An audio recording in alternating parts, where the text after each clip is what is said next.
Good morning po. Ngayon po ay nasa number 71 days na po tayo ng ating morning devotion na may pamagat na The Armor of God.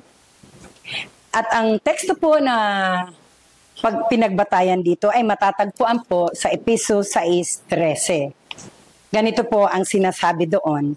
Sa English version, sabi po, "Put on the full armor of God so that you can take your stand against the devil's schemes." Sa Tagalog naman po, "Kaya't isuot ninyo ang baluting mula sa Diyos. Sa gayon, makakatagal kayo sa pakikipaglaban pagdating ng masamang araw na iyon.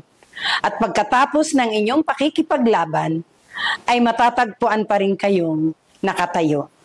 Bakit nga kaya iniuutos sa atin na isuot natin ang baluti na nagmumula sa ating Diyos? Dito po ay meron tayong makikitang 3 puntos at ang unang puntos po ay, sabi doon, understanding spiritual warfare. Sa atin pong pagtanggap sa ministeryo ng Diyos, lalong higit sa pagbabahagi ng salita ng Diyos, alam natin sa bawat araw, tayo ay nasa labanan. Dahil ang dyablo, sabi nga sa banal na kasulatan, ay parang liyong umaatungal na aali-aligid upang maghanap ng masisila. Kaya lagi siya nariyan, naghahanap ng makakalaban.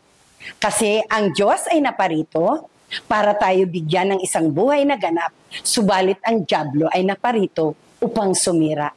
Kaya sa bawat araw, meron tayong laban. Ito ay ang espiritual na laban.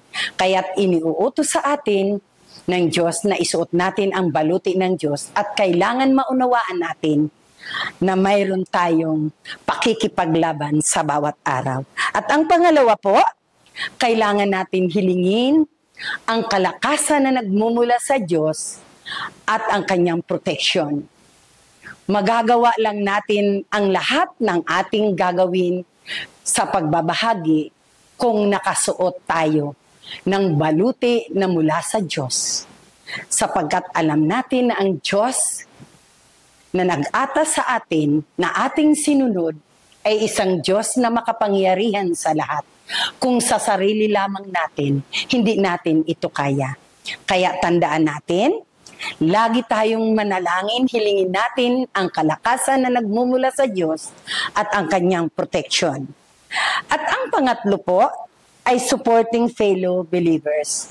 Bilang magkakapatid kay Kristo, bilang iisang pamilya, tayo po ay magsuportahan sa isa't isa. Sabi nga, magpalakasan, magpanalanginan, at lalong higit, magtulungan.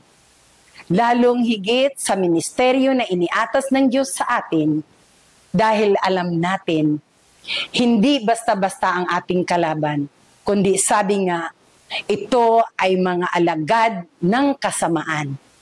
Kaya sa ating sama-samang pananalangin, sa ating sama-samang pagtutulungan, at higit sa lahat, sa tulong ng ating Panginoong Hesukristo, malalabanan natin ang gawa ng kaaway. Kaya huwag tayong matakot sa iniaatas ng Diyos sa atin, ibahagi natin ang mabuting balita ng kaligtasan, isuot natin ang buong baluti ng Diyos na ibinigay sa atin.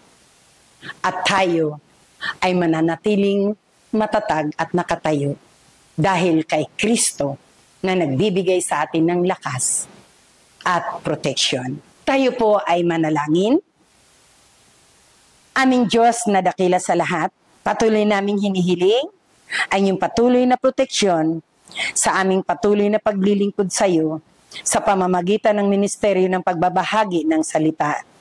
Tunay nga po, Panginoon, na ang dyablo ay sumisira, inaawat ang bawat isa sa iyong mga anak na nagbabahagi ng mabuting balita ng kaligtasan dahil ayaw nila na maraming kaluluwa ang makakilala sa iyo. Salamat, Panginoon, sa iyong patuloy na pag-iingat sa bawat isa sa iyong mga anak at sa iyong pagsama sa amin sa laban sa anumang gawa ng kaaway. Sa iyo namin ipinagkakatiwala ang lahat at alam namin kami ay magtatagumpay sapagkat ang aming Diyos na kasama sa bawat araw ay isang Diyos na makapangyarihan sa lahat na siyang patuloy nag-iingat sa amin.